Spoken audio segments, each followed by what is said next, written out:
You wake up one morning to find out that your entire city has been under siege for 7 years, and today, the walls finally fell. No, this is not a Netflix apocalypse series. It's worse. Because at least in Netflix, the main character always survives. Here, everyone dies.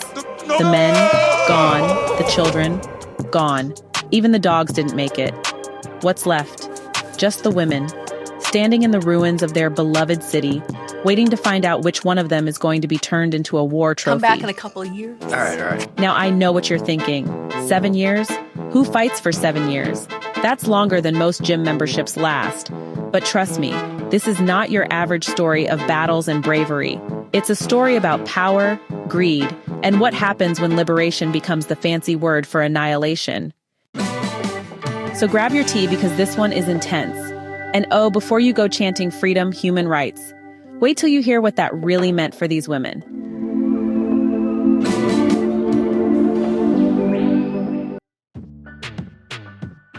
Our story begins in the ancient Yoruba city of Owu. Picture it, a bustling city famous for its Opomu market where goods and trade flowed like TikTok trends. But as you know, prosperity often paints a target on your back, and Owu had painted itself in bright neon colors. Now, enter the so-called Liberators Oyo mercenaries joined by warriors from Ijebu and Ife. These guys claim they came to free the people of Owu from oppression, because apparently their king was a tyrant. Sounds noble, right?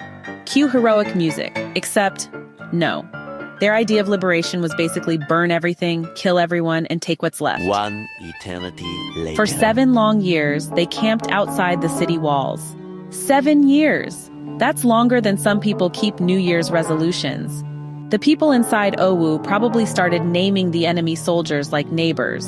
Oh look, that's Kunle, the guy with the crooked spear. Hey, honey, I understand you're upset. Finally, the day came. The walls of Owu fell and the so-called Liberators marched in. But they didn't exactly bring flowers and apology cards. No, they brought swords and an attitude. They killed all the men, every single one. The children, gone. Even the dogs. Because apparently nothing says freedom like killing puppies. What about the women? Oh, they were spared. And I put spared in the same category as free trial, because it comes with hidden terms and conditions. The invaders made wives and whores out of them, because why stop at destroying a city when you can destroy dignity too? Now at this point, you'd expect the women to be asking, why us? Why our city? Well, the reasons are as twisted as you'd imagine. First, revenge. Apparently, Owu had captured and married the wife of the leader of the Allied forces during an earlier campaign. And nothing screams masculinity like killing thousands of innocent people to get back at one guy. So uncivilized. Second, money. Or, in this case, markets. A Pomu market was like the Wall Street of the region. Whoever controlled it controlled trade. And what's a good war without a little capitalism sprinkled in, right? Twice the pride. But here's where it gets interesting.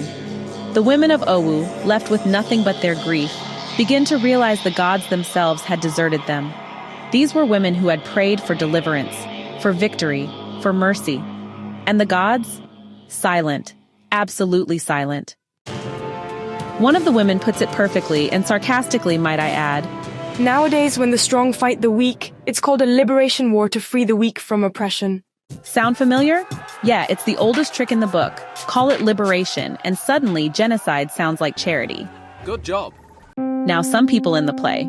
Oh yes, because all this unfolds in a play. Believe the invaders were pure-hearted heroes fighting for, lofty ideals.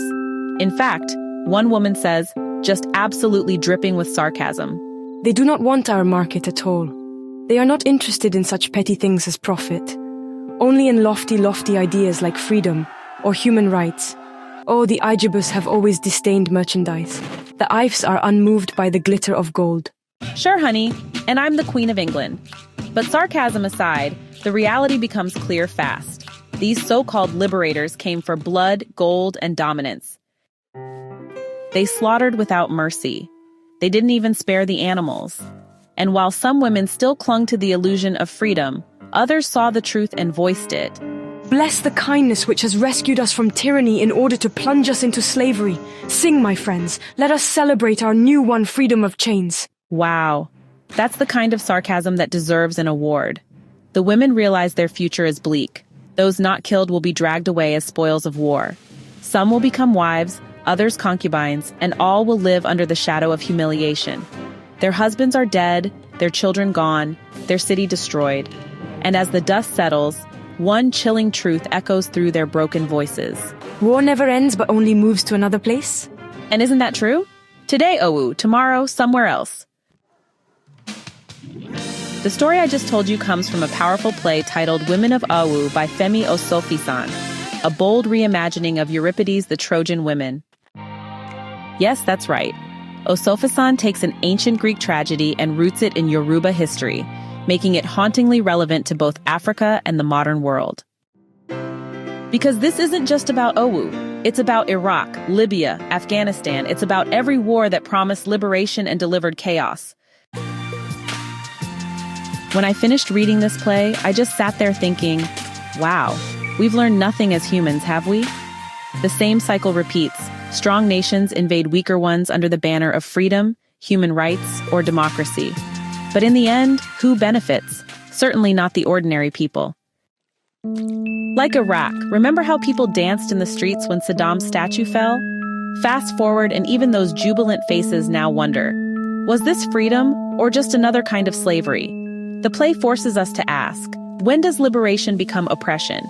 And who really gains from war? And spoiler alert, it's never the civilians. It's the war investors, the power brokers, and in Osofisan's words, those who make wives and whores of the women, both figuratively and literally. The themes here are, wow, just really heavy. There's the brutality of war and how it dehumanizes everyone involved. Then, the hypocrisy of liberation, where all those noble ideals end up just masking greed and vengeance. There's also the silence of the gods, when faith just completely collapses in the face of horror. And of course, the resilience of women, because even in the deepest despair, they somehow find the voice to speak truth. And let's not forget about the biting sarcasm that runs all through the play. Osofisan doesn't shout. No, he whispers truth so sharp they cut deeper than any sword. What I love most is how Osofisan localizes a universal theme. He could have told a story about the Trojan War, but instead he gave us Owu, a city in Yoruba history. By doing that, he makes the tragedy ours, African and yet global. Because whether it's Owu or Troy, Baghdad or Tripoli, the story is the same. Now let me tell you about the brilliant mind behind this work, Baba Femi Osofisan. Born in June 1946 in Erenwan, Ogun State, Nigeria, Osofisan is one of Africa's most important playwrights. His works are deeply didactic. They teach, they question, they challenge. He critiques societal decay and often blends traditional African performance styles with surrealism to drive his points home. His recurring theme? The eternal battle between good and evil, but not in the simple black and white sense. He digs into the gray areas, where ideals become weapons and morality becomes a luxury.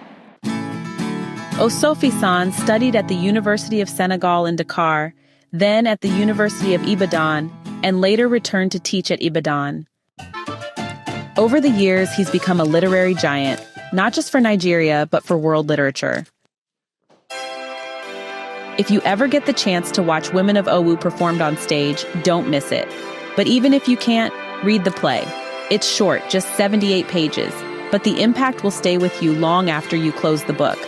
Because it's not just a story of the past, it's a mirror to our present and a warning for the future.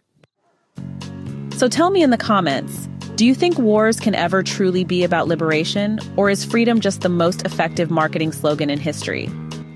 Hey, thanks so much for hanging out with me today. If you're interested in diving deeper into this book, I've left some links down in the description. You can use it to grab yourself a copy and keep the adventure going. And if you're in the mood for more great reads, don't go just yet. Click on one of the videos popping up right now that I think you'll love. And don't forget to give this review a like, leave a comment, or even subscribe if you'd like to see more. Every bit of support helps us grow this little community of book lovers. See you in the next one.